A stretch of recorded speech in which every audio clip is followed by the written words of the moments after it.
What's up? Welcome back. I'm John Stark, back to MovieGuy.com, your favorite blind film critic, and today I'm talking about a TV series, season 1 of Deli Boys. This does have audio description. It's done by Dave Wallace. I believe it was Point360 that did it, but I could be wrong on the company, but I know it's Dave Wallace did the narration. One of the reasons I wanted to talk about it. And click like and subscribe because I'm blind. And you don't have a blind film critic. I don't know what. Pick a reason, man. Because it's a day of a week, and you haven't subscribed to a new channel today. I'm cute. One of those things, or because I asked you to politely. Deli Boys is a show about two brothers who are Pakistani American, and they're living the rich life. They are trust fund babies who their dad runs or the Bubba, but I don't need to co-opt another. It's not my culture, so we're gonna go with dad. He runs this, deli franchise, and that has made them a lot of money. Or does he? Maybe it's all a front for the drug business that they find out when their dad dies, and suddenly they have to run this drug business. Mir is sort of the educated one. The brother is his ne'er-do-well brother is a little bit more of the I'm into drugs, which would make you think that he would naturally be into this, but maybe not so. Both of them have girlfriends, and they also, in their quest to try to save the family and their lives and everything, after the FBI raids and takes away everything that they own, are supported by Lucky, who is sort of the concierge, to co-opt another term. And she's obviously far more suited to run everything, but you get the impression that due to culture purposes that people are less inclined to listen to a female running a drug empire, even though she'd absolutely be ready to do it. And so that the kids are running it instead. So yeah, over the course of the season, you'll see them. It's very gory, very violent for sort of surprising reasons, all things considered. There are some moments that are a little bit more than you would expect them to be for comedy, for a half-hour comedy. Hopefully Hulu will renew it. I don't fully trust Hulu to renew it, but we'll see. I think it's great for representational purposes. And there's also, we cut to some FBI agents, and kind of runs into this theme about the women being stronger than the men, and men are kind of dumbasses that need the women to support them because the main FBI agent is kind of an idiot, and somehow seems to stumble into anything progressing in this investigation. It's amazing that he gets anything correct. So, yeah, it's funny, it's cute. My favorite character was the character that shouldn't be the takeaway in a series full of Pakistani Americans, but I loved. There's this ditzy girlfriend who it's like Topeka or Wichita or something like that, and she's hilarious. Loved her. She's I needed more of her, and to be fair, I also love Flower on Ghosts, and that she reminded me a lot of Flower. So very into like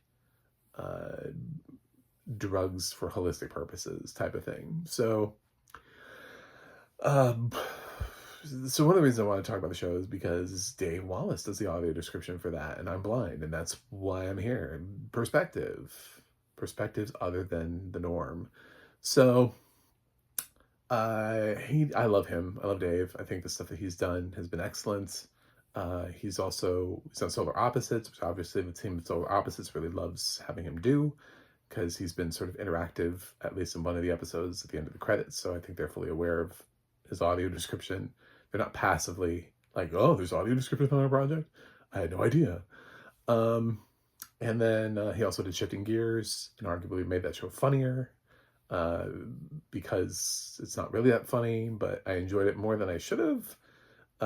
given the fact that the writers don't seem to know how to write for Tim Allen, Kat Dennings, and Sean William Scott. It's kind of baffling. I don't know why we have a show if you can't write for those characters, but they're kind of one note, and they're all leading into their grumpy old man, sarcastic female, and kind of goofy idiot roles that they typically have already played 1,000 times before. So he also did The Regime, which he got a nomination for in our ACB Audio Description Awards. That track was nominated for achievement in audio description. So he did a really nice job narrating Kate Winslet's limited series of Max. What he does is he finds the beats. You know, he understands a joke. He can read a punchline. He knows what makes something funny. And he can do things like stretch out an awkward pause and be like, and she opens the door, and, you know, I mean, like, he waits for the moment, like we're waiting for the moment, like he's right there along with us. Now, a lot of people just call this performative audio description, and for some people this is bad and they don't like it and they're in kill it with fire. I'm sort of the mentality that audio description should complement the project, and that audio description, since we're at a point where we're not trying to just simply think about what, like, conceptually, what is audio description, it's more about what can audio description be and what can audio description do. Like, if we don't push it further, then we're just sort of keeping it at a basic level, and then things never grow. But we're living in this fast-paced world where technology is constantly evolving, so why would we, for our accessibility needs, determine that this one thing should remain the same and never change and never flow, and that we shouldn't find new ways of innovating through audio description? I think one of the ways to innovate is to think about, what are we doing? How do we narrate certain projects? What is the genre of the project? How can we appropriately cast voice talent to match a project? Are we responsibly casting in terms of who's voicing and who's writing a project? You know, this is a cast. One of the things that I really want to talk about is the fact that Dave Wallace is absolutely perfect for this part, but at the same time, he's also not he's not Palestinian American, but he's also not Pakistani American. So this is a show that's predominantly of one ethnic class, and if we wanted to truly have representation down the line, then the audio description company would have hired a Pakistani American narrator and a Pakistani American writer, and had that sort of mentality all the way through, so that way a show that is very culturally representative of a certain thing would have that connection all the way through. For example, you may want something like what Dave Wallace does. Tyler Perry may listen to it, but also think at the same time, you know, I have a predominantly or entirely Black cast. I would like my audio description narrator to reflect that. Is there anybody like Dave who does that, who's Black? Or same thing for, you know, any other show. Like, Dave could have been great on Rami's #1 Happy Family USA on Amazon.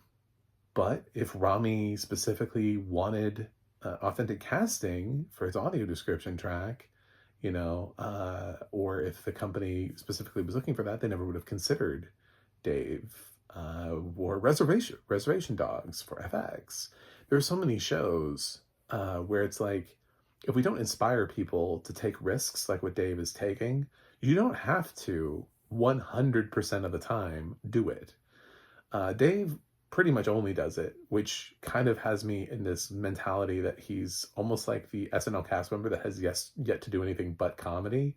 So he would have a lot to do to convince me that he'd be the right narrator choice for something like Power of the Dog. Just off the top of my head, something I would be like, no, I'm not hiring you for that. Unless I guess he could prove, he's a voiceover actor too, so it's not that I think he's incapable of doing dramatic work, but would he then also be as right for a dramatic project as he is for comedy? Like, he's killing it in comedy. So these are important questions that we don't ask because we're constantly thinking about simply, did we get audio description? It's sad that the basic argument is always, did we get it? Does it exist? Is it there? Is it human? Is it human? Like, uh, oh, thank God it's human. Well, it's human and it exists. We've achieved. But I think we deserve more than that, and we should have more than that, because essentially audio description is complemented with a form of entertainment. It's art in and of itself. So while audio description is accessibility, it's also complementary artistic accessibility at the same time. And it's sort of like when you read bedtime stories to kids, you don't inevitably you're going to end up doing voices. Inevitably, you're going to end up putting on a voice at some point and reading a character for a kid because it engages them, right? It engages the audience.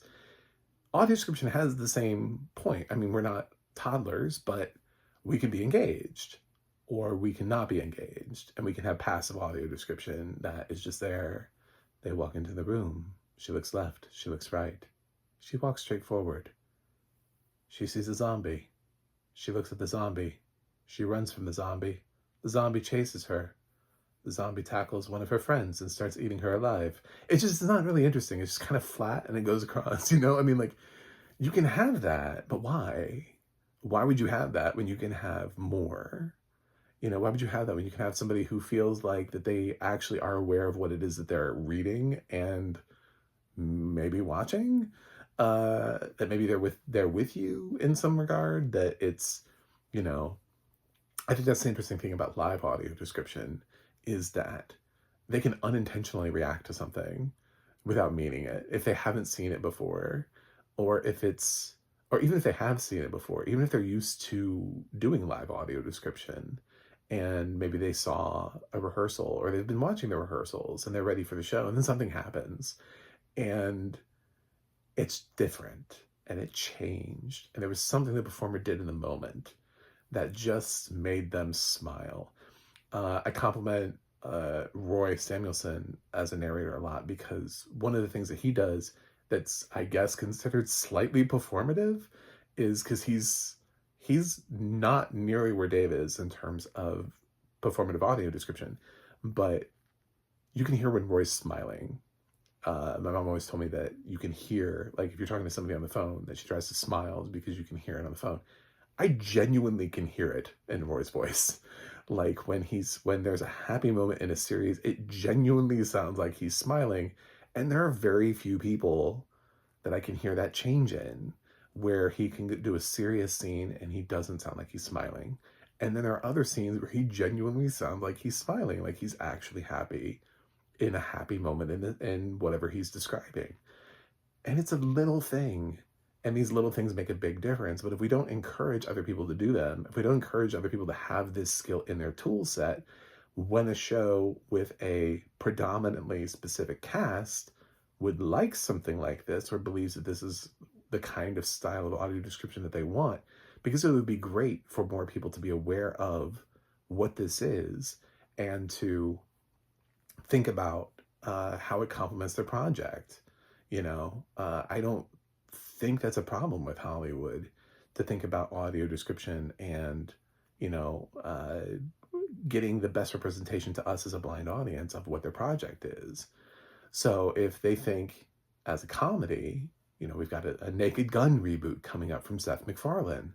So if Seth wants to take advantage of that and say, hey, Dave Wallace, why don't you come do the Naked Gun for me? Because I've heard your work and I think it would be great.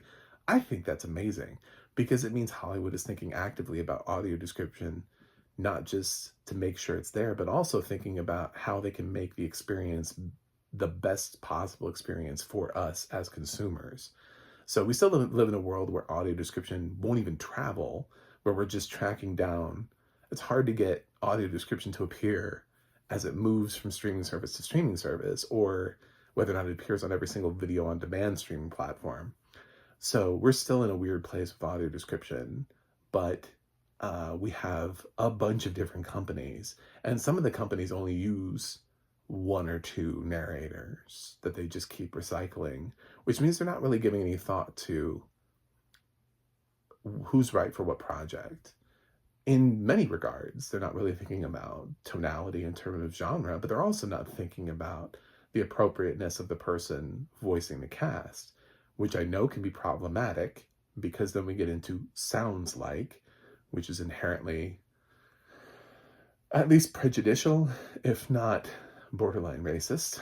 But there's really not much else to go off of because the industry itself is not making a concerted effort to do responsible audio descriptions. So we're often left with a, does it sound like, or what's this person's name at the end? Does it sound like a name that might represent that culture, which is again inherently prejudiced and borderline racist? But when you have nothing, when there's no foundation, when there's no agreement, when the industry itself is not concerned with representation, oddly enough, while providing accessibility for a community that is struggling to be represented in the field in which it's getting accessibility from, sort of is this vicious circle where if we don't acknowledge representation as a community that is underrepresented themselves, what are we doing? So I think it's interesting to talk about this through Deli Boys because Dave is absolutely the perfect narrator choice for this, but he's also the wrong narrator choice for this simultaneously. But because people haven't allowed themselves to do what Dave is doing, and we don't propagate a culture that encourages other artists in spaces to explore what it is that Dave is doing, and because studios have a very sort of limited stable of who they work with, there aren't really any other options.